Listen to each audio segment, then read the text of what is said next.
ओम नमः सिद्धेभ्यः।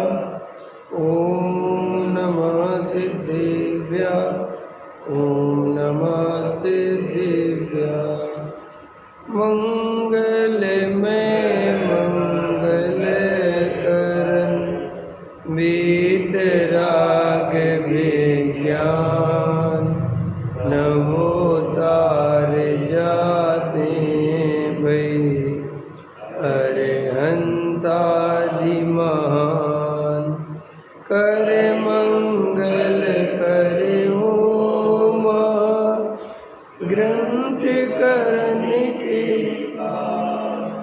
जाते मिले समाज सब पावे सेवे उपाय करते प्रथम कारण मंगल रूप विघ्न विनाशक सुख करन नमो शुद्ध शिव संतप्त मानस शांत हो जिनके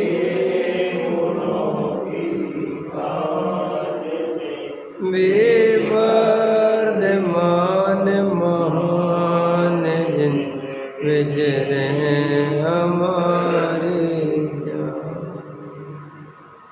मोक्ष मार्ग प्रकाशक 9वां अधिकार पृष्ठ क्रमांक 337।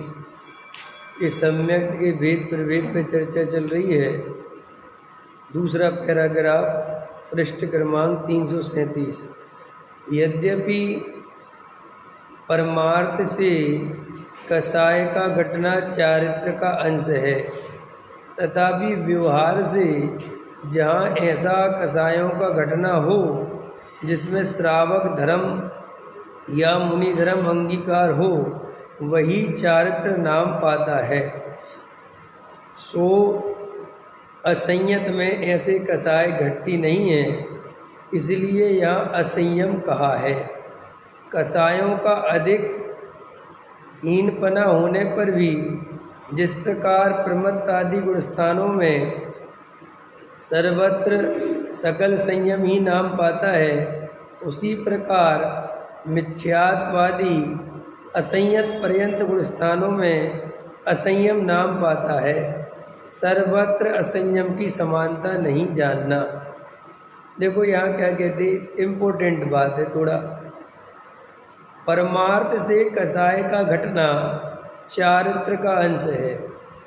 जैसे कोई जीव मिथ्या दृष्टि था और अब वो सम्यक दृष्टि हो गया, तो सम्यक दृष्टि हुआ तो मिथ्यात्व और अनंतानुबंधी ये 5 प्रकृति समझ लो उपशम हो गया। तो अब अनंतानुबंधी कसाय चारित्र मोह की प्रकृति है, और जो मिथ्यात्व है वो दर्शन मोह है।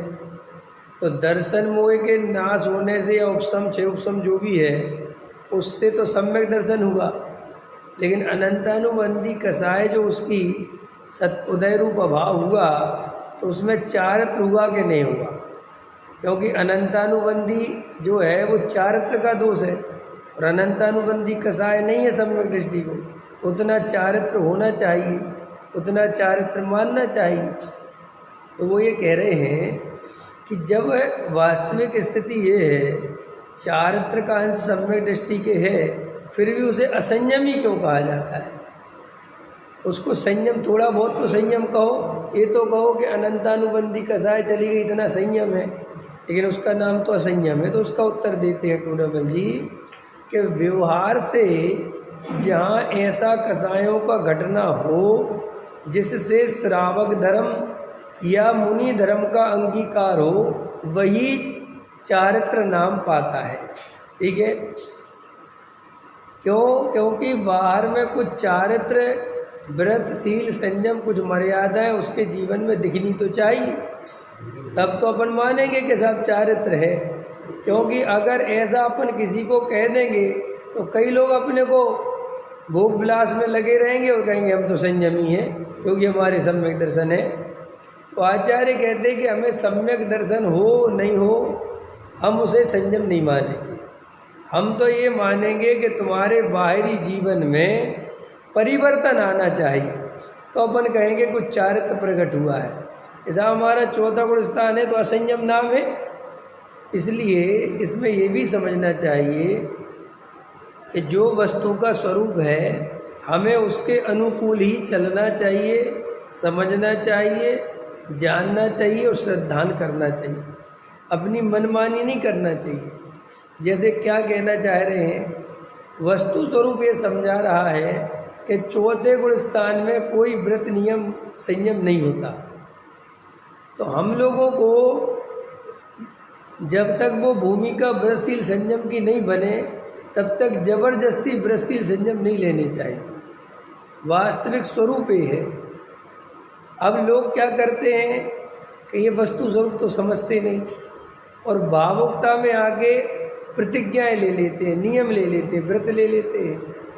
अब व्रत और नियम ले लेते हैं तो एक्चुअल में अंदर वो कसाए गई नहीं, अभी वो भूमिका तैयार तो हुई नहीं और तुमने ऊपर से व्रतशील संयम ओढ़ लिए।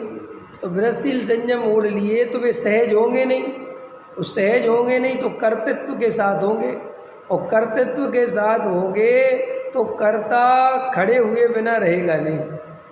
फिर वो पूजा मैंने की, व्रत मैंने किया, उपवास मैंने किया, मैंने ये छोड़ा, मैंने ये छोड़ा, मैंने ये नहीं छोड़ा, मैं ये खाता हूँ, मैं ऐसे खाता हूँ, मैं वैसे खाता हूँ। वो कितनी ही कोशिश करे कि मेरे अंदर कर्तापन नहीं आवे, वो कर्तापन आएगा आएगा आएगा। और कई लोगों के दिमाग में ये व्रतशील संयम को लेके ऐसी मान्यता बैठी हुई है कि जितने पाल लो उतना अच्छा, जितना संयम हो जाए उतना अच्छा। ऐसा नहीं है। ये कोई जितना हो जाएगा संयम नहीं है। संयम संयम जैसा होना चाहिए। ये क्या है, आदत जैसे पैसे कमाने में पड़ी ना, जितना कमा लो उतना अच्छा, जितनी दुकान चल जाए उतनी अच्छी। ऐसे ही मंदिरों में भी जितनी पूजा हो जाए उतनी अच्छी, 2 की जगह 3 हो जाए तो बहुत ही अच्छा है। जितने प्रवचन सुन लो उतनी अच्छा। काय का अच्छा है? क्या अच्छा है भाई? प्रवचन काय के लिए सुनते हो? तत्व निर्णय करने के लिए, वस्तु स्वरूप का निर्णय करने के लिए, आत्मानुभूति करने के लिए। सुनने के लिए थोड़ी सुनते हैं। ऐसे ही जब अपने को साफ साफ दिख रहा है कि अभी हमारी वो भूमिका नहीं है, हमें अभी वो व्रतशील संयम का अंदर वैसा भाव जगित नहीं हुआ, आनंद पूर्वक जैसा आना चाहिए। और शास्त्र मैंने पढ़े हैं और शास्त्रों में साफ साफ लिखा है कि आत्मा में जब आनंद बढ़ता है, अतीन्द्रिय आनंद बढ़ता है और पंच इंद्रिय के विषय भोगों में अरुचि होती है, तब इस जीव को सहज ही व्रतशील संयम अंगीकार करने के भाव आते हैं। लेकिन मैं अपनी दशा क्या देखता हूँ, नरकादि के भय से जितने व्रतशील संयम हो जाए उतना अच्छा, जितना पापों से बच जाऊँ उतना अच्छा। तो मुझे आनंद नहीं आया, मुझे तो भय आया और भय के कारण मैंने व्रत तोड़े। तो भय के कारण व्रत तोड़ने की आज्ञा जिनागम में है ही नहीं, तो आपने जिन आज्ञा को भंग किया। जैन दर्शन तो ये कहता है कि इंद्रिय आनंद अतीन्द्रिय आनंद के सामने कुछ भी वैल्यू नहीं रखता। और जिस जीव को आत्मा का अतीन्द्रिय सुख प्रकट होता है और वो जिस मात्रा में प्रकट होता चला जाता है, उस मात्रा में इंद्रिय के सुख नहीं लगते, वे छूटते चले जाते हैं। क्रम ये है। अब लेकिन बहुत सारे जीव विनाश, अरे देखो यहाँ तो ये लिखा है कि सम्यक दर्शन भी हो जीव को तो भी असंयम है। माने सम्यक दर्शन में भी संयम नहीं है और तुम मिथ्या दर्शन में बाहर का संयम लेके आते हो, तो फिर इसलिए वो व्यवहार की पकड़ छूटती नहीं है, वो छूटेगी नहीं। गारंटी दे रहा हूँ, नहीं छूटेगी। कल मैं गुरुदेव श्री का रात को स्वाध्याय कर रहा था, विज्ञान सार, उसमें यही पूरी चर्चा समझा रहे थे गुरुदेव श्री। उसमें प्रश्न थे, बहुत तरह से प्रश्न थे कि जीव इतना समय सार सुनने के बाद भी व्यवहार का पक्ष क्यों नहीं छोड़ता। मुमुक्षुओं के प्रश्न थे कि भाई हमने तो समय सार सुन लिया, शुभ भाव में धर्म नहीं है, स्वभाव तो बंध का कारण है। जिन जीवों ने नहीं सुना उनकी तो छोड़ो तुम, लेकिन जो मुमुक्षु बन गए, स्वाध्याय सुनते हैं, समय सार आदि जैसे आध्यात्मिक ग्रंथ पढ़ते हैं, आप जैसे आध्यात्मिक गुरुओं को सुनते हैं, तो भी हमारे व्यवहार का पक्ष क्यों नहीं छोड़ता? तो गुरुदेव श्री ने यही जवाब दिया है कि वो अंदर में ऊपर ऊपर से तो बोलता है कि स्वभाव बंध का कारण है, ये आश्रव का कारण है, ये कर्म है, ये जीव का स्वभाव नहीं है, लेकिन अंदर में उसे स्वभाव की रुचि रहती है। अशुभ से अच्छा शुभ है, जितना अशुभ से बच जाए उतना अच्छा है। ये सारी बातें जो उसके अंदर मान्यता में पड़ी हैं, ये उसको व्यवहार का पक्ष नहीं छोड़ने देती। ऐसे ही व्रत जितना हो जाए उतना अच्छा, जितनी पूजा भक्ति हो जाए उतना। ऐसे ही देव शास्त्र गुरु के प्रति कुछ ज़्यादा ही अतिरेक, कुछ ज़्यादा ही भक्ति, माने आत्मा की तरफ झुकाव नहीं है। देव शास्त्र गुरु, देव शास्त्र गुरु, देव शास्त्र गुरु, देव शास्त्र गुरु, ऐसे आपको बहुत लोग मिल जाएंगे। समय सार भी सुनते रहेंगे और क्रिया का पक्ष पूरा रहेगा, पूरा रहेगा। एक अगर बादाम मिसिंग हो गई तो उनकी पूजा डिस्टर्ब हो जाएगी, और वे सुनते रहेंगे कि जड़ की क्रिया से कुछ नहीं होता, और जड़ की क्रिया से कुछ नहीं होता, और पूरी ताकत जड़ की क्रिया में लगी रहेगी। ये सब व्यवहाराभासी मिथ्या दृष्टि जानना, और ऐसे व्यवहाराभासी मिथ्या दृष्टि आपको हम सब में देखने मिल जाएंगे। और वो पता कैसे बोलेंगे? व्यवहार भी जरूरी है, व्यवहार छोड़ थोड़ी सकते हैं। ऐसा थोड़ी है अपन अपनी भूमिका आगे थोड़ी बढ़ गई, व्यवहार का राग आए बिना रहता नहीं। ये कल ले रहे थे गुरुदेव, ऐसा कर करके वो व्यवहार का पक्ष पुष्ट करता है। देखो भाई, अपन श्रावक हैं, मंदिर की सेवा तो करनी चाहिए ना, अपन श्रावक है, पूजा पाठ तो करनी चाहिए ना। अपन अभी मुनि बन गए क्या? अपन क्या साधु हो गए क्या? वो ऐसा कर करके, और देखो भैया, जितना बढ़िया से बढ़िया व्रत पल जाएं, जितने नियम पल जाएं, जितनी मर्यादाएं हो जाए, क्या बुरा है क्या? तो अब बुरा है ये बाद में पूछेंगे, तू करता है क्या इनका, पहले ये बता।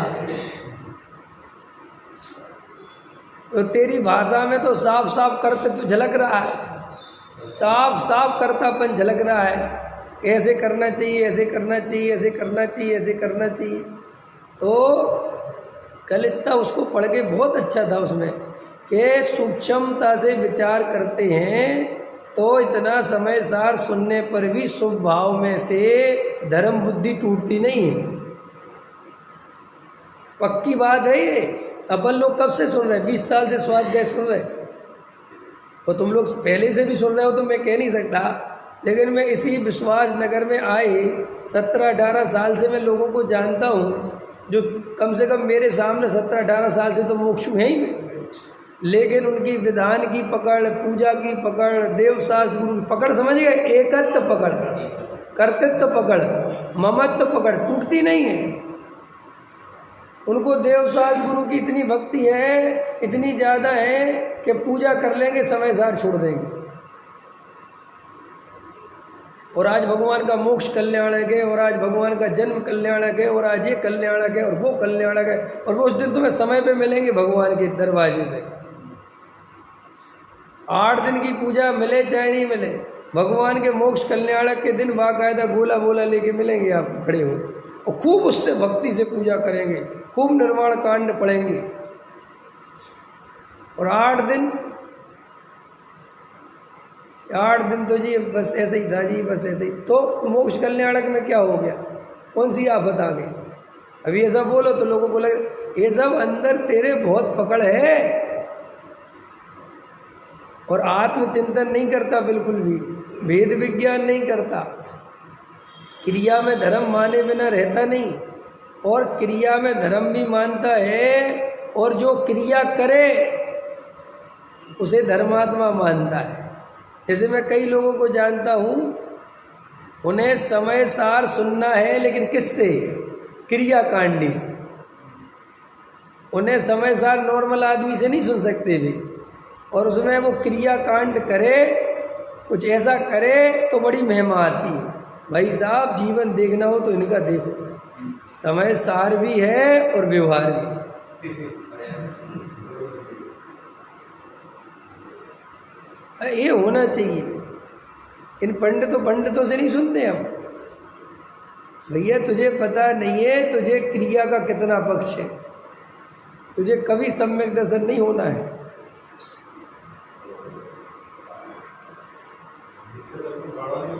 हाँ, ये अपन को लगता है कि नहीं नहीं, अरे अपन मूल तत्व ज्ञान में एक क्रिया से उसकी कंपैरिजन करते हैं। वो इस बात की निशानी है कि व्यवहार का पक्ष गाढ़ा है अंदर। समझ में आए? अरे देवशास्त्र गुरु में दान तो करना ही चाहिए, लगना चाहिए, ये करना चाहिए, संस्था बनाओ, ये बनाओ। क्या बनाओ, कौन बनाने वाला, कौन करने वाला? ये 24 घंटे में भाव भी जागृत नहीं होता तो समय सार सुनने का फायदा क्या है? क्या समय सार सुनने का क्या फायदा है? तुम लोग आपस में बातचीत मत किया करो यार। भाई प्रवचन कर रहा हूँ मैं, तुम इतनी बात समझ में नहीं आती? डिस्कस करने का जगह नहीं है ये। कोई बात याद भी आ गई तो शांत तो रहो कम से कम, बाद में कर लेना। मेरी धारा टूटती होगी कि नहीं टूटती होगी? और मैं कोई तुम्हें किसी पे कमेंट थोड़ी कर रहा हूँ जो तुम किसी को बताओ मैं किसी के लिए कह रहा हूँ क्या यार? लेकिन वो तीसरे आदमी को याद करने की आदत ही पड़ी हुई है। अपनी तरफ नजर नहीं जाती कि मेरे लिए कहा जा रहा है। तीसरा, अब वो करता है ऐसा, खुद बहुत दूध के धुले हो।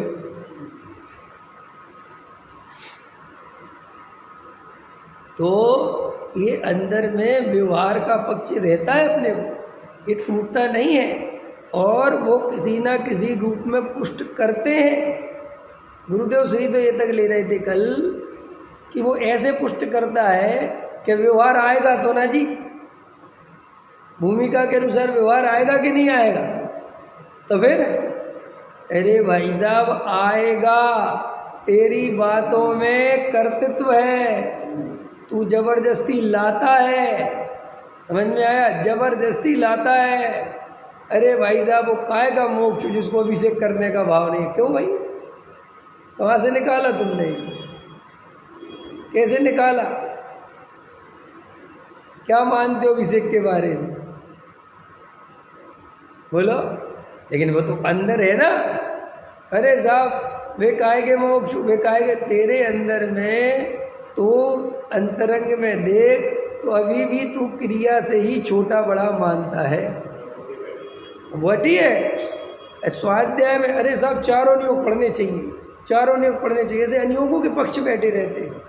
और वो प्रथमा नियोग की कहानी किससे पढ़ता रहता है? और देखो वो राजा के परिणाम, देखो साहब उसने 1 मिनट में दीक्षा ले ली, उसने ये कर लिया, वो कर लिया। मूर्ख कहीं के।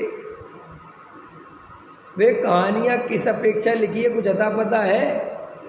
त्रिकाली ध्रुव था उसके पास, सम्यक दृष्टि था। नेमिनाथ को वैराग आ गया पशुओं को क्रंदन में देख के, पशुओं को क्रंदन में देख के वैराग आ गया। तुम्हें क्यों नहीं आ जाता रोज? और आ भी जाएगा तो किस काम का है वो तुम्हारा? आ गया तुम्हें। सम्यक दर्शन के बिना वैराग 2 कौड़ी का है। ऐसे कई बैरागी बाबा घूम रहे हैं और सारी जनता को मूर्ख बना रहे हैं। समझ में आया? और आम पब्लिक को तो ताली बजाने से मतलब है? हमें ताली बजाने के अलावा आता क्या है? हमें तो कुछ भी पता, हम तो ताली बजा देंगे। अगर अपन को विचार हो गहराई से तो अपन को ख्याल में आवे कि भैया ये व्यवहार का पक्ष अनादि काल से छूटता नहीं है। जयचंद जी चावड़ा साहब ने लिखा, जिन वाणी में जगह जगह व्यवहार नय का कथन है और व्यवहार का ही जगह जगह उपदेश है, और गुरु आदि भी अधिकतर व्यवहार से ही उपदेश देते हैं, क्योंकि जीवों की पात्रता उतनी गहराई में नहीं मिलती। तो भैया ऐसे मत करो, ऐसे करो, ऐसे मिलते। सो अधिकतर जीव व्यवहार नय को ही धर्म समझता है, और जो शुद्ध निश्चय नय का कथन है वो तो कदाचित कभी कभी किसी किसी जगह मिलता है, जो असली धर्म है। और अपन को भाग्य से असली धर्म मिल गया तो भी अपने अंदर में क्रिया तो जरूरी है, क्रिया तो जरूरी है। भाई साहब आपकी क्रिया नहीं हो रही है तो नहीं हो रही है, आप खींच खाच के करते हो तो कर्तृत्व आए बिना रहता नहीं, क्योंकि कोई काम सहज सहज होता है और जो करना पड़े वो करने वाला होता है। जब अपनी जो भूमिका है तो है। अब आपको उसमें लिखा था फिर गुरुदेव श्री से बहुत अच्छा कि भैया क्रम प्रशील संयम अंगीकार करें कि नहीं करें, और जिसे प्रशील संयम अंगीकार करना उसे क्या करना चाहिए, तो गुरुदेव ने जवाब दिया आत्म ध्यान करना चाहिए, तत्व निर्णय करना चाहिए, और यदि सम्यक दृष्टि हो तो आत्मलीनता का पुरुषार्थ करना चाहिए।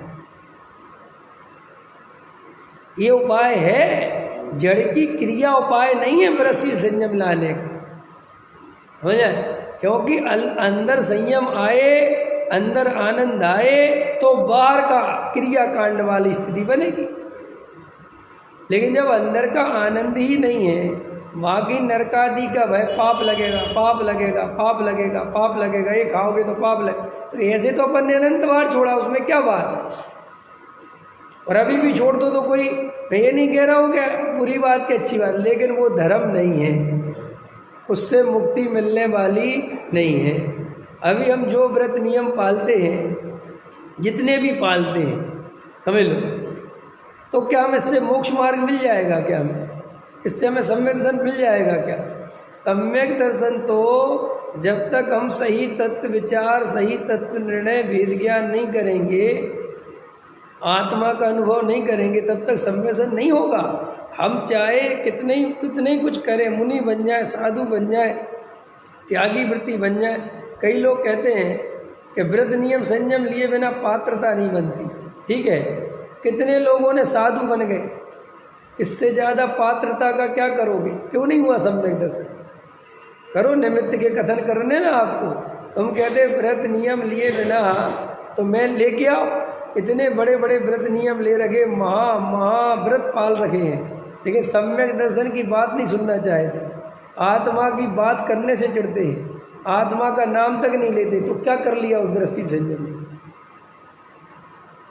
तो फिर क्या कहना चाहते? भैया आत्मा की सच्ची रुचि हो, वेद ज्ञान करे, तत्व निर्णय करे, यही पात्रता है, यही पुरुषार्थ है। पात्रता और पुरुषार्थ अलग अलग नहीं है। आत्मा की रुचि होना पात्रता है, और रुचि पूर्वक तत्व विचार आदि में लगे, ये पुरुषार्थ है। क्या बोला मैंने? रमेश जी बोलो, क्या बोला? आत्मा की सच्ची रुचि हो, ये पात्रता है, और उसी रुचि पूर्वक तत्व विचार आदि में लगे, इसका नाम पुरुषार्थ है। समझ में आया? और वो तत्व विचार गहराता जाए, इसका नाम प्रायोग लब्धि है, और उस गहराने में ही करण लब्धि के परिणाम हुए, वो करण लब्धि है, और अंतर में निमग्न हुआ, इसी का नाम आत्मानुभूति है, सम्यक दर्शन है। इसके अलावा बाकी सब बातें व्यर्थ हैं। अपने लिए अपन बैठे ना, आपके लिए बोल रहा हूँ मैं, समझ में आया? जो अभी मांस भक्षण कर रहा है उसके लिए नहीं बोल रहा हूँ, जो भी इधर है ही नहीं उसके लिए नहीं बोल रहा हूँ। इलाज तुम्हारा करवाना है कि उसका करवाना, बोलो। क्योंकि कई लोग ऐसे उठा रहे, तो क्या मांस खाने वाले को अरे मूर्ख हो, तो मांस खाते हो क्या? जुआ खेलने वाले को हो जाए तो तुम जुआ खेलते हो क्या? बेस्या रमण करने हो तो तुम बेस्या के पास जाते हो क्या? गुरुदेव श्री से एक बात ऐसी चर्चा हुई, आप थोड़ा सा जमीकंद के बारे में बोल दो। बता गुरुदेव क्या बोले? मुझे क्या पता था, मैं चमारों की सभा में आया। भाई साहब समझ में? कि क्यों कि जे जमीकंद खाना रात्रि हुए खाना अजैनों के काम है, जैनी हो करे ऐसा करे, वो काय का जैनी? समझ में आया?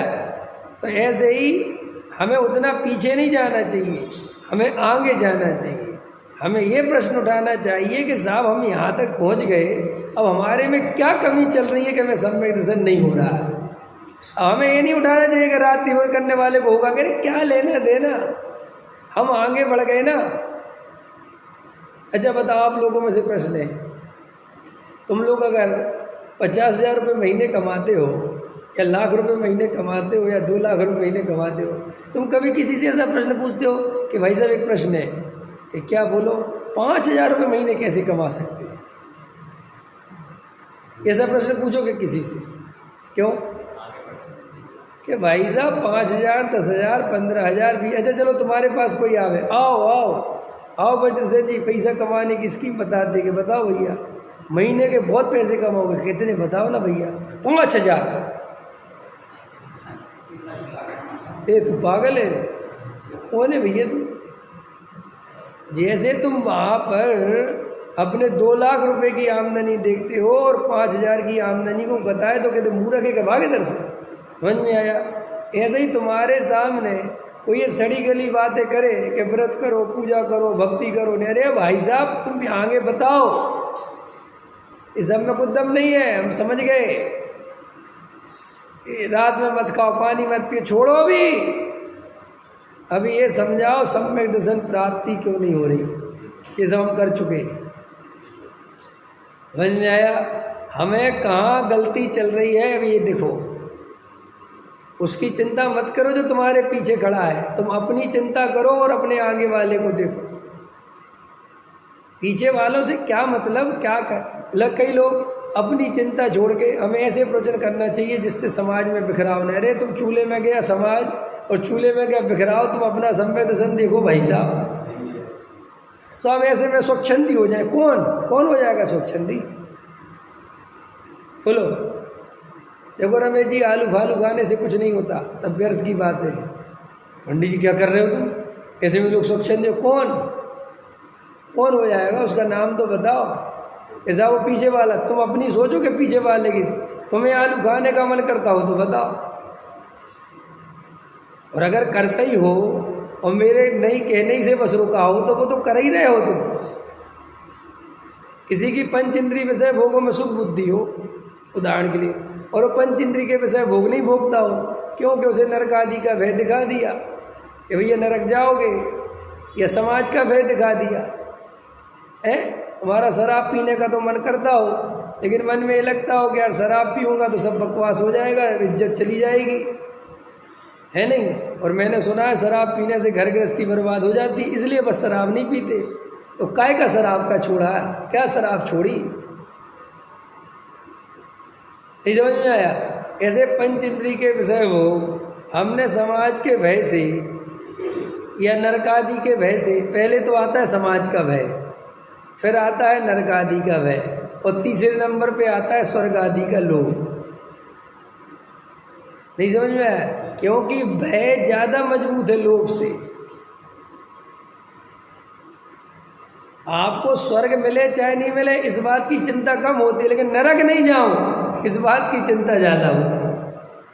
इसलिए नरक आदि का भय पहले और स्वर्ग आदि की चाहे बाद में, और उससे भी पहले समाज, क्योंकि ये बिल्कुल वर्तमान है और कोई बात नहीं है। नहीं समझ में आया? आपको दूसरी शादी करने का भाव बहुत आता है, आपको लगता है कि दूसरी शादी होने की व्यवस्था होती मज़ा आ जाता, तो अभी सुख पड़ा है, करी नहीं करी क्या फ़र्क पड़ता है? क्या दम इन बातों में कि तुम्हारी शादी हुई कि नहीं? ये तो सब पुण्य पाप के खेल है। अब किसी आदमी का पाप का उदय होता है, नहीं होती शादी, क्या करे? खूब कोशिश करता है, 30 साल का हो जाता है, 35 साल का होता है, नहीं होती। अब वो फिर बाद में ब्रह्मचारी बन जाए तो बन जाए, लेकिन वो कोई ब्रह्मचारी होने का उपाय थोड़ी है। और फिर दूसरों के दुख गिनाता रहे कि अच्छी नहीं हुई मेरी शादी, बढ़िया ही रहा, देख लो ये शादी करने वालों की क्या है। तो भैया ये उपाय जनागम में नहीं है कि तुम्हारी शादी नहीं हुई, ये नहीं हुआ, कोई दम नहीं इन बातों। आप समझ गए ना? तो ऐसे ही अपन को अगर भय के कारण अपन ने भगवान से प्रीत कर रखी है, भय के कारण अपन ने पूजा पाठ कर रखे, कोई दम थोड़ी इन बातों में। तो अंदर में अपन को ये समझना ही पड़ेगा कि हमारे अंदर में ये जो बाहर की चक्करबाजी है, भोगने या नहीं भोगने की बात नहीं है। जिन शासन में जिन शासन कहता है सम्यक दर्शन प्राप्त करना है तो भोगों में से सुख बुद्धि तोड़नी पड़ेगी। क्या कह रहे हैं? समझ में आया? और आगे बढ़ना है, समझ में आए। अब अपने स्वरूप में रमने की तैयारी करनी है तो बाहर में उपयोग भरमाने से बचाना पड़ेगा, मर्यादाएं करनी पड़ेंगी। खाली उपयोग की बात है, आय की बात है, क्योंकि अब मुझे मान के चलो आत्म ध्यान करना है, अपने स्वरूप में लगना है, और मैं समाज की नेतागिरी में लगा रहा हूँ, तो मैं आत्मा का उपयोग कब करूँगा, आत्म ध्यान में कब लगूंगा।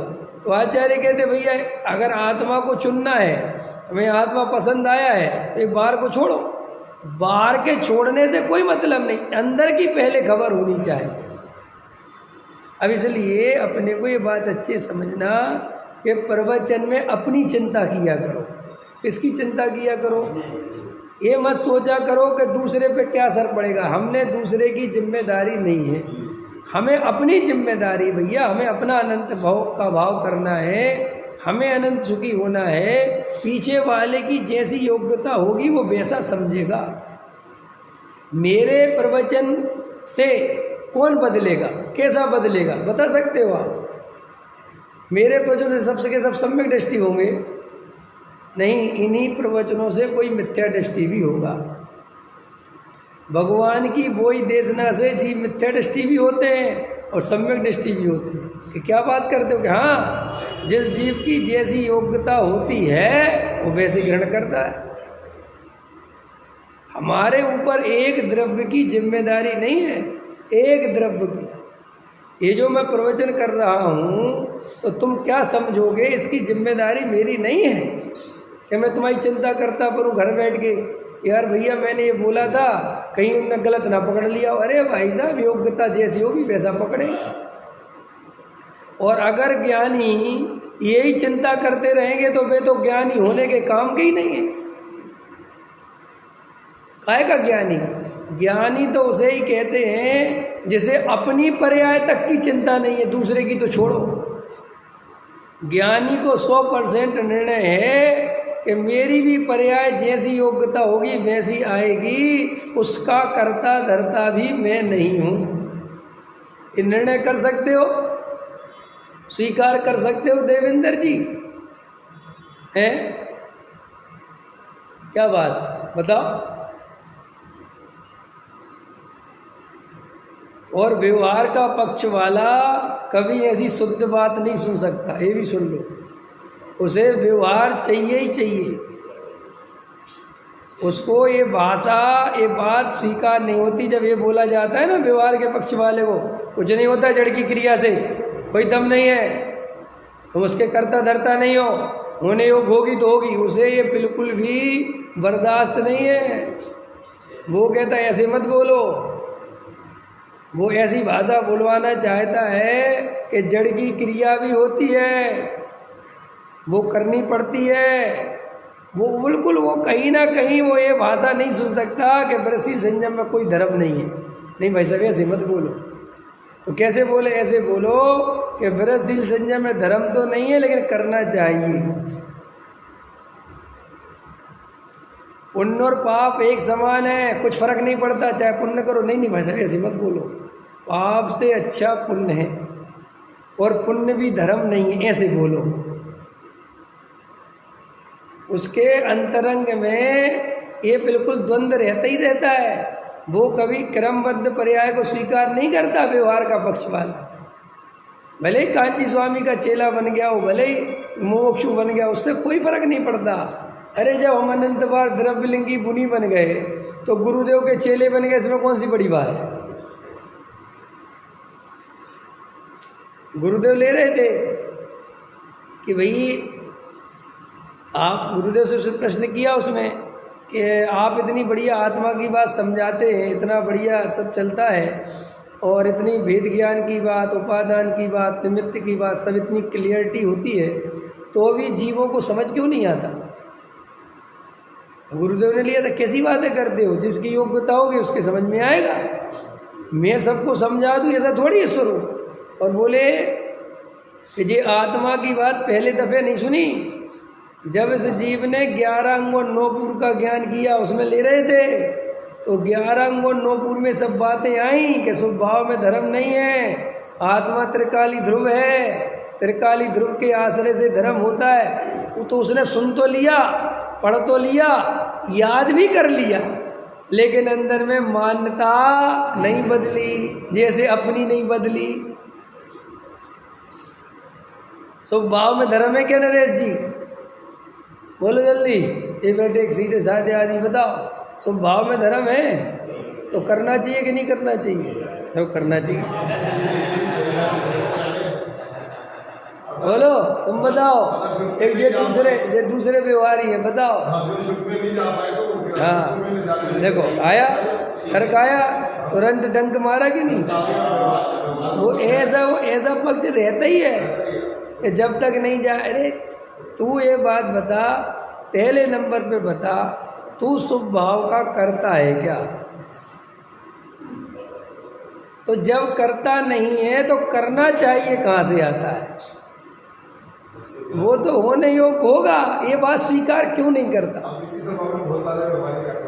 अरे इसी सभा में नहीं, सारे संसार में बैठे हुए। आप तो बताओ अंदर में हमारे ये पक्ष रहता है कि नहीं रहता? और जरा सा कोई व्यवहारी पूजा पाठ करता हुआ दिखे तब उनको धर्मात्मा थोड़ा ज़्यादा मानते कि नहीं मानते? अथवा धर्मात्मा ज़्यादा नहीं, उसे ही बैलेंस वाला मानते हैं। बाकी नहीं समझ में आया? और एक हाथ में समय सार और एक हाथ में रत्नकंड शराब का चार, समझ में आया? बेड़ा पार। ये रियल है, अभी कई मोक्षों में चल गया है। एक हाथ में रत्नकंड शराब का चार और एक हाथ में समय सार, तभी होगा बेड़ा पार। न अकेला समय सार करेगा बेड़ा पार, न अकेला शराब का चार करेगा बेड़ा पार। शराब का चार भी जरूरी है और समय सार भी जरूरी है। सुन, तेरे लिए दोनों जरूरी है और मेरे लिए दोनों जरूरी नहीं, मेरे को आत्मा जरूरी है। समझ में आया? मुझे तो अपनी आत्मा से प्रेम है। मैं तो रत्नकांड भी पढ़ूंगा तो उसमें आत्मा देखूंगा, और समय सार पढ़ूंगा तो भी उसमें आत्मा देखूंगा। मैं तो सब में आत्मा देखूंगा, लेकिन तू समय सार में आत्मा देखता है और रत्नकंड शराब का चार में क्रिया देखता है। ये व्यवहाराभासी मिथ्या दृष्टि, वो व्याभासी। समझ में आया कि नहीं आया? रत्नकंड खोलता है तो कहता है इसमें क्रिया देखो कौन सी कैसी करनी है, और समय सार खोलता है तो कहता है इसमें देखो आत्मा कैसा है। ऐसा है स्वरूप, ऐसे ही देखना चाहिए। चरणान योग आचरण करने के लिए है और समय सार आत्मा समझने के लिए, ऐसा नहीं है। चरणान योग भी आत्मा समझने के लिए है और समय सार भी आत्मा समझने के लिए है। वर्तमान योग भी आत्मा के लिए है और करणान योग भी आत्मा के लिए है। करणान योग कर्म फिलॉसफी नहीं समझा रहा, कर्म फिलॉसफी के माध्यम से ए भगवान आत्मा तेरा इससे भिन्न ये समझा रहा है। चरणान योग ये नहीं समझा रहा कि आचरण पाल, चरणान योग ये समझा रहा है कि इस आचरण को पाल के समय बचा के आत्मा का अनुभव कर। वर्तमान योग राजा महाराजों की कहानी नहीं सुना रहा है, वो ये सुना रहा है कि तू कहाँ पगला रहा है, या एक से एक राजा महाराजा मर गए, आत्मा को दया। ये है चारों योग, और लोगों ने वो उसके विभाग कर रखे हैं। रत्नकंड खोलो तो क्रिया याद आती है, समय सार खोलो तो आत्मा याद आती है। अरे भाई साहब, रत्नकांड खोलो तो भी आत्मा याद आना चाहिए, समय सार खोलो तो आत्मा याद आना चाहिए, और चारों मत खोलो तो आत्मा याद आना चाहिए। बच्चों के बीच में भी आत्मा याद रहना चाहिए और भोगों के बीच में भी आत्मा याद रहना चाहिए। आत्मा के बीच में कोई याद नहीं रहना चाहिए। आत्मा हर जगह रहना चाहिए, लेकिन आत्मा के समय में कोई दूसरा नहीं रहना चाहिए। समझ में आया? हर जगह धर्म होना चाहिए, लेकिन हर चीज़ धर्म में नहीं होनी चाहिए।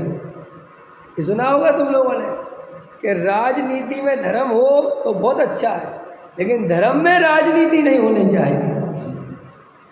ये क्यों कहा चाणक्य ने कि अगर धर्मात्मा लोग राजनीति में रहेंगे तो सुशासन रहेगा, मर्यादाएं रहेंगी। समझ में आया? भ्रष्टाचार नहीं फैलेगा, व्यभिचार नहीं फैलेगा। और अगर धर्म में राजनीति हो जाएगी तो इससे ज़्यादा बर्बादी दुनिया में कभी नहीं होगी। और आज पंचम काल में राजनीति में धर्म है कि नहीं ये तो पता नहीं, लेकिन धर्म में राजनीति 24 घंटे है। इसीलिए पूरी समाज, चाहे वो कोई हिंदू हो, चाहे जैन हो, चाहे जैन हो, सारी समाज बर्बाद हो रही है। क्योंकि सबके यहाँ अब राजनीति नहीं रह गई, धर्म में राजनीति चालू हो गई, धर्म के नाम पर राजनीति चालू हो गई। ये तो बहुत अपन को समझना चाहिए भैया कि अपन को ये धर्म ही सुखदाई है, आत्मा का आनंद ही सच्चा आनंद है, बाकी कोई दम नहीं है। भोगों में आत्मा आनंद आवे बहुत अच्छा लक्षण है, लेकिन आत्मा में भोग याद आवे ये ठीक बात नहीं है। आत्मा कभी भूलना नहीं, समझ में आया? और बाहर की चीज़ों को याद रखना नहीं। ये निर्णय कर सकते हो? नहीं कर सकते हो तो अभी सम्यक दर्शन नहीं हो सकता। अगर वस्तु की स्वतंत्रता स्वीकार नहीं कर सकते, उनको पूरी तरह कर्मबंध नहीं मान सकते, क्रिया का कर्ता मैं नहीं हूँ, क्रिया अपनी योग्यता से अपने स्वकाल में होती है। जड़ की क्रिया जड़ में है, चेतन की क्रिया चेतन में। और चेतन की क्रिया क्या है? राग की क्रिया के जानन रूप क्रिया। राग मैं करता हूँ, राग मुझे नहीं करना है, एक कर्तृत्व रहेगा तो सम्यक दर्शन नहीं होगा। और ऐसे ही सुनते रहो, कसाई की मंदता रहेगी, खाने पीने में संयम रखना। समझ में आया? खूब पूजा पाठ भक्ति करना, खूब सज्जनता का व्यवहार करना, खूब सज्जन बन के रहना। कोई एक गाल पे चाटा मारे तो दूसरा गाल कर देना। समझ में आया? खूब इंद्रियों पर कंट्रोल लगाना, खूब लगाम लगाना, खूब व्रत पालना, खूब कैलेंडर देख देख के नियम व्रत पालना। सम्यक दर्शन नहीं होगा अगर ये मान्यता रहेगी कि मैं करता हूँ। बोलो, बहुत सज्जन हो सकते हो आप। सम्यक दृष्टि मिथ्या दृष्टि से ज़्यादा कसाय करता हुआ दिखेगा, और सम्यक दृष्टि बिल्कुल मिथ्या दृष्टि गाय की तरह सीधा दिखेगा तुम्हें, लेकिन उसका अभिप्राय बहुत खोटा है। जैसे लोक में होता है ना कि पिता अपने बेटे को डांटता है और पड़ोसी पुचकारता है, तो बेटे को कौन अच्छा लगता है कि मेरा बाप बहुत दुष्ट है और पड़ोसी अंकल, पड़ोसी चाची बहुत अच्छी है। अरे भाई साहब, तुझे पता ही नहीं अभी अच्छा और बुरे का स्वरूप नहीं पता था। जब ते अभिप्राय में जाएगा, जब तेरे में मुसीबत आएगी, तो सारा जो तेरा सुख दुख है वो तेरे पिता पर निर्भर करता है। ये चाचा पाचा, ये अंकल फंकल नहीं आएंगे पड़ोसी। ऐसे ही श्री गुरु कहते हैं कि तुम मिथ्या दृष्टि भद्र परिणामी हो, सीधा सरल हो, बहुत बढ़िया समय पे पूजा करने आता हो, भक्ति करने आता हो, 2-2 घंटे भगवान के पास खड़ा रहता हो, 2-2 घंटे बैठ के स्वाध्याय करता हो। समझ में आया? तो अभी उसके अभिप्राय में मिथ्यात्व है, क्योंकि उसकी जड़ की क्रिया का कर्तापन चल रहा है, उसके पुण्य में उपादेय बुद्धि चल रही है। अच्छा एक बात बताओ, सही बात बताओ, ये तो अपन ने शास्त्रों में से पढ़ लिया, इसलिए अपन थोड़ा ठीक है। द्रव्यलिंगी मुनि हो और एक चक्रवर्ती हो, ठीक है, और आपको नहीं पता कि ये भरत जी सम्यक दृष्टि है और ये द्रव्यलिंगी मुनि मिथ्या दृष्टि है, आप दोनों में से धर्मात्मा किसे मानोगे? मानोगे ना, क्योंकि आपको तो अंदर का कुछ पता नहीं ना। लेकिन सर्वज्ञ देव ने जब अंदर का बताया, ये जो द्रव्यलिंगी है ये महामिथ्या दृष्टि है, और ये जो है जो भोगों में लिप्त दिख रहा है ये सम्यक दृष्टि है। तो आपकी दृष्टि बदल गई। ऐसे ही आचार्य कहते हैं कि तुम जिसे धर्मात्मा मान रहे हो सकता है 99% वो मिथ्या दृष्टि, और जिसे तुम कुछ नहीं मान रहे हो सकता है 99% वो सम्यक दृष्टि। क्योंकि हमारे पास वो नज़र नहीं है। हमारी जो बुद्धि है, हमारी जो नज़र है वो बहुत स्थूल है। हम बहुत ऊपर ऊपर पकड़ पाते हैं, बहुत ऊपर, बहुत स्थूल। समझ में आया? देखो, हम लोगों को जीव राशि नहीं दिखती। कितनी जगह जीव राशि है, यहाँ जीव राशि है कि नहीं? इस कपड़े पे अभी अनंत जीव हैं और मुझे नहीं दिख रहे, तो हैं कि नहीं? तो नज़र किसकी कमज़ोर है? मेरी कमज़ोर है। और अभी वो माइक्रोस्कोप लगाओ तो देखते बराबर। ऐसे ही अपने सम्यक दर्शन की पहचान और जो मिथ्या दर्शन की पहचान या ज्ञानी अज्ञानी की पहचान बहुत स्थूलपने से कर पाते हैं। और वो स्थूलपना बिल्कुल अप्रमाणिक है। वो क्योंकि अप्रमाणिक इसलिए कि द्रव्यलिंगी मुनि जब उसकी क्रियाएं इतनी उत्कृष्ट होकर वो मिथ्या दृष्टि, तो भाई साहब हम थोड़े से व्रत नियम पालते भी हैं, थोड़े कसाय की मंदता भी है, सरलता भी है, थोड़ा स्वाध्याय भी करते हैं, तो क्या पहचान लोगे इससे किसी का सम्यक दर्शन? तो साहब हम क्या करें? दूसरों का पहचानना बंद करो, समझ में, अपना पहचानो। यही फायदा है। अपने बारे में तुम सबसे अच्छे से जान सकते हो बिना धोखा दिए। जान सकते हो इंजीनियर साहब के नहीं? बोलो। अच्छा, अभी भी जान रहे हो कि नहीं आप लोग कि तुम्हारे अंदर क्या चल रहा है? देखो, मैं तो नहीं जान रहा, लेकिन आप अपने अंदर जान रहे हो कि नहीं जान रहे? बोलो। जब मैंने ये बोला कि शुभ भाव में ये है, धर्म नहीं है, शुभ भाव, तो अंदर तुम्हें क्या लगा कि तुम जानते हो कि नहीं? जब मैंने बोला कुछ नहीं होता जड़ की क्रिया से, बेकार की बात, इसका कर्ता जीव नहीं है, तो तुम्हें क्या लगा? ये तुम तो जान रहे हो ना। तो मज़ेदार बात है कि दूसरे को जानने से सम्मिलन होता भी नहीं। भाई हमारे सामने 50 सम्यक दृष्टि हो, कितने हो? 50। और उसकी प्रमाणिकता ये है कि हम सर्वज्ञ के समोसरण में बैठे हुए हैं और हम वहाँ पर दिव्य ध्वनि सुन रहे हैं। और हमने मन में प्रश्न किया कि हे जिनेंद्र देव, यहाँ कितने जीव सम्यक दृष्टि बैठे, नाम सहित बताएं। तो दिव्य ध्वनि में नाम सहित आ जाएंगे कि नहीं आ जाएंगे? अच्छा, और तुमने नाम सहित जान लिए, एक सम्यक दृष्टि है, ये रमेश जी सम्यक दृष्टि, ये सम्यक दृष्टि, ये सम्यक दृष्टि, ये सम्यक, और सब बराबर, क्योंकि अब सर्वज्ञ की वाणी में आया तो तुम्हें सम्मिलन हो जाएगा।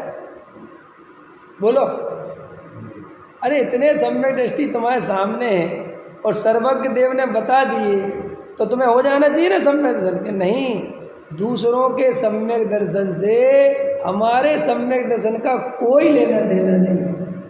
और जो दुनिया कहती ना प्रभाव, कोई प्रभाव नहीं होता। वरना सिद्ध भगवान इतने सारे ऊपर बैठे हैं और अनंत शुद्ध हैं वे, रंच मात्र शुद्धता नहीं है। तो वे निगो दिया तो उनके प्रभाव से सारे के सारे मोक्ष चले जाएं एक ही भाव जन्म लेके। बोलो। मारीची, डीएनए किसका था मारीची में? आज की भाषा डीएनए की है ना। भरत जी का बेटा था, और भरत जी किसके बेटे थे? आदिनाथ के। तो कितना बढ़िया डीएनए था, एक नंबर का। समझ में आया कि नहीं आया? और संस्कार दिए होंगे कि नहीं? जब सबरे चाचा सम्यक दृष्टि, पापा सम्यक दृष्टि, सबरे भाई सम्यक दृष्टि, हर आदमी सम्यक दृष्टि, उस घर में कोई मिथ्या दृष्टि था ही नहीं इसको छोड़ के। क्यों? अरे माता पिता सम्यक दृष्टि, और उनके सारे भाई में सम्यक दृष्टि, बहनें सम्यक दृष्टि, मिथ्या दृष्टि था कौन बताओ उस घर में? है? और वो मुनि था। और तुम्हारे क्रियाकांड की पात्रता लेनी है तो नंबर 1 का मुनि था वो। इतना वैराग प्रवृत्ति का था कि जब उसके दादाजी ने दीक्षा ली तो उसने कहा मेरे को भी नहीं रहना घर परिवार में, छोड़ो। और वहाँ पापा शादी कर रहे, कह रहे पापा की जाने, मेरे को तो चला। इतनी बढ़िया वैराग प्रवृत्ति। अब मारीची को अगर तुम थोड़ी देर तक पहले देखो तो तुम्हारे बाप में दम उसे मिथ्या दृष्टि कहने की। बोलो। अगर उसका आगे का रोल मत देखो तुम, बस वहीं तक देखो जब वो दीक्षा लेके समोसर में शांति से बैठा है और दिव्य ध्वनि कर रही है किसी में तब उसे मिथ्या दृष्टि कहने की। क्या जानोगे तुम, क्या पहचानोगे? और निमित्त निमित्त निमित्त क्या करता है? निमित्त क्या कर लिया निमित्त ने? अरे कुछ नहीं करता। निमित्त विमित्त कार्य उपादान से होता है, बात स्वीकार नहीं करोगे तो सम्यक दर्शन नहीं होगा। आज गुरुदेव श्री की एक क्लिप है, लोक रंजन करने वाला नरक गति में जाता है। और लोक रंजन करते क्या किया गुरुदेव ने? सुना कि जो पंडित, जो विद्वान, जो महाराज, संत, साधु जनता के अनुकूल बोलते हैं कि सेठ जी खुश हो जाएंगे, इसलिए सेठ जी से कह दो कि पैसा दो, तुम तो बहुत बड़ा धर्म है। तो गुरुदेव कहते ऐसा लोक रंजन करने वाला नरक गति का पात्र है। आज सुन लेना वो क्लिप। जो पंडित दया दान पूजा भक्ति में धर्म बताता है, समझ में, धर्म है तुम तो करो करो करो, अच्छी बात है, समझ में, और परमार्थ नहीं बताता, लोक रंजन करता है। भाई साहब, ये जो वस्तु स्वरूप है ना, ये सही बताना बहुत बड़ा काम है और एक गलत बताना बहुत बड़ा अपराध है। ये जो अपन दया दान पूजा भक्ति में धर्म बुद्धि कराते हैं लोगों की, ये सही नहीं है। सेठ जी पैसा देते हैं और अपने को सेठ जी से पैसा निकलवाना है, इसलिए दान की प्रशंसा करो, ऐसा अभिप्राय रखता है, इसका फल क्या मिलना चाहिए? और ये कितने पंडित करते हैं बोलो? मैंने कितने पंडितों को ये सब काम करते रोज देखता हूँ, कितने संत साधु करते हैं। बड़े सेठ को आगे बोला, क्यों बुलाया? पैसा निकलवाना है। और पीठ पीछे बोलते हैं बहुत पैसे वाला है, दे के जाएगा 10-5 लाख। बताओ, ऐसा एक भगवान आत्मा के साथ व्यवहार करते हो, उसको लूटते हो। तुझे लूट नहीं तो है और क्या है भाई? लूटना कोई एक ही तरह का थोड़ी होता है। एक बंदूक रख के लूटा जाता है और एक प्रशंसा रूपी बंदूक चला के लूटा जाता है।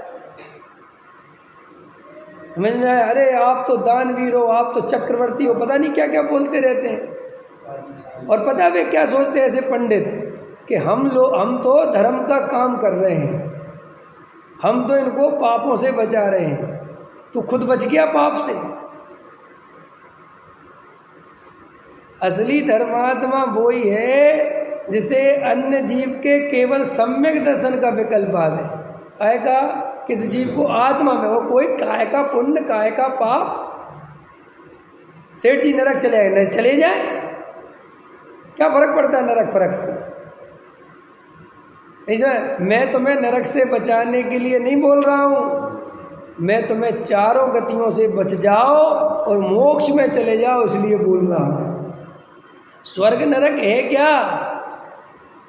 कभी स्वर्ग के आंगन देखे, कभी नरक की ज्वाला रे। समझ में आया? अपने घर को देखो बाबरे, सुख का जहाँ खजाना रे। क्यों पर में सुख खोज रहा है, क्यों पर का दीवाना।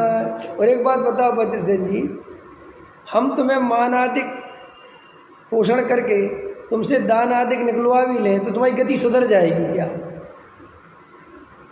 बोलो, नहीं समझ में आया? भाई हमने तुम्हें मान आदिक के पहाड़ पे चढ़ा के तुमसे दान आदिक करवा लिए तो तुम्हारी गति सुधर कैसे जाएगी? पहले ये बताओ। हाँ, ये सही कह रहे हो, इधर वालों की सुधर जाएगी। ये बिल्कुल ठीक कहा, बिल्कुल सही है। लेकिन सच्ची बता रहा हूँ, तीसरे की सुधरेगी और तुम दोनों की बिगड़ेगी।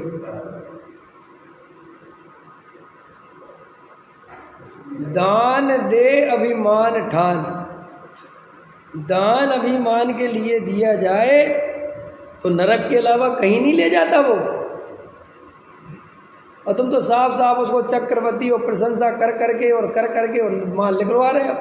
और हमने कहा कि ये क्या करते रहते हो यार, क्या रे आप समझते नहीं हो, ये सीढ़ियाँ ऐसे पैसे देते नहीं हैं, थोड़ा इनको चने के पेड़ पर चढ़ाना पड़ता है। तो इसका मतलब उसको चने के पेड़ पर चढ़ा के पैसा खींचा तो उस बेचारे को पुण्य लगा होगा कि पाप, पहले ही बताओ। और तूने ये मायाचारी करी, समझ में, और तुझे इसका फल क्या मिलेगा वो बता। और कई लोग इतने बेशरम हो जाते हैं, ये काम करने में इतने सुबट हो जाते हैं, उन्हें कोई फर्क नहीं पड़ता। मुझे तो कई लोग मिले ऐसे जो इस तरीके काम करते, जैसे मैंने उनसे कहा अरे जो होगा होगा, फालतू करने दो, अभी तो अपना दौड़ रहा है। जैसे जवानी में आदमी विचारशील नहीं रहता, ऐसे ही जब किसी पंडित की दुकान ज़्यादा तेज़ी से चल जाए और सारी समाज बुलाने लगे तो बेहोश हो जाता है, उसे कुछ होश नहीं पड़ता। फिर तो वो ये सोचता है कि मेरे बिना मंदिर बन नहीं सकता, मेरे बिना पंच कल्याणक हो नहीं सकता, मेरे बिना ये नहीं हो सकता। फिर तो वो ऐसा कर्तृत्व का भूत चढ़ता है भाई साहब कि आप उसकी कल्पना नहीं कर सकते।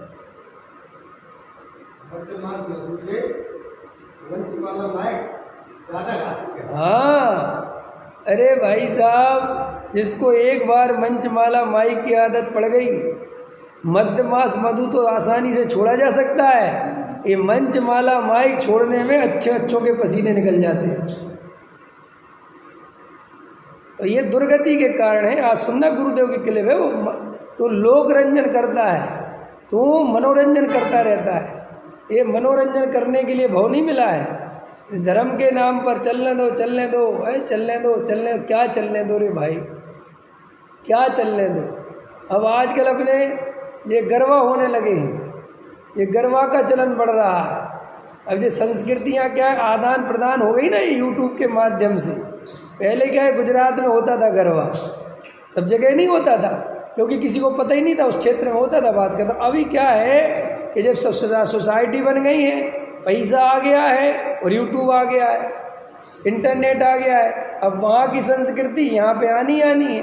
तो ये तो बहुत अच्छा खेल है, अच्छे अच्छे नाचो, अच्छे अच्छे कपड़े पहनो और फिर श्रृंगार करो और फिर जाके रात को नाचो। समझ में आया कि नहीं आया? और सुबह जाके धर्मात्मा बन जाओ। समझ में आया? भगवान में भी कोई कमी मत रहने दो और भोग में भी कोई कमी मत रहने दो। भगवान की भक्ति ऐसे करेंगे कि इनसे बड़ा धर्मात्मा कोई नहीं है। और भाई साहब गरबा भी ऐसा खेलेंगे, इनसे बड़ा गरबा खेलने वाला कोई नहीं है। सब चल रहा है, सब चल रहा है। और दिल्ली वालों का तो कहने ही क्या, दिल्ली वाले तो सब सारी संस्कृति यहीं से चालू करते हैं। हाँ, अभी मेरे पास खबर आई, एक महाराज आए तो मैंने कहा, बोले अभी नव दुर्गा लग गई ना, अब वो विधान कराएंगे। समझ? हाँ, बड़ा विधान कराएंगे, नव दुर्गा विधान है। कमाल है, कमाल है। अब बोले साहब बेरंग राग करते तो अपन भी कुछ करो। कमाल है भैया। ये सब पंचम काल की, क्या करे भैया, ऐसी स्थिति है। इसलिए अपने को ऐसी चीज़ों से दूर रहना, मर्यादित रहना और आत्म कल्याण के लिए पूरी तरह पुरुषार्थ में लगना, क्योंकि ये बहुत दुर्लभ भव है, इसको खोना नहीं। उपयोग चंचल होता है ऐसी जगहों पे जाने से। समझ में आया? लोग खाने पीने में मर्यादाएं रखते हैं, जबकि क्षेत्र की मर्यादा खाने पीने से ज़्यादा इम्पोर्टेंट है। क्योंकि खाना पीना कितना उपयोग खाएगा, नहीं समझ में आया? कितना 15 मिनट खाओगे, 20 मिनट खाओगे, 10 मिनट खाओगे, बात खत्म हो जाएगी। लेकिन ऐसी जगहों पे जाओगे तो वे दृश्य घूमते हैं और वे आँखों से आँखें टकराती हैं, फिर वे कसाएं भड़कती हैं। समझे? और फिर कहता है कि क्या करें, हमारे जब ध्यान करते हैं ना, दुनिया भर की यादें आती हैं। भर कौन रहा है अंदर, कलेक्शन कौन कर रहा है? ये सपने पता है क्या चीज़ है? जो आपने दिन भर देखा, जो आपने दिन भर चिंतन किया, वही जब आपको रात को सो जाते हो तो मेमोरी वापस उसको दिखाती है कि तुमने दिन भर ये सोचा था, ये देखा था, ये करा था। तो बस जैसे फ़ोटो खींच लेते हैं ना अपन, और बाद में अकेले में बैठ के देखते हैं, ऐसे ही सहजानंदी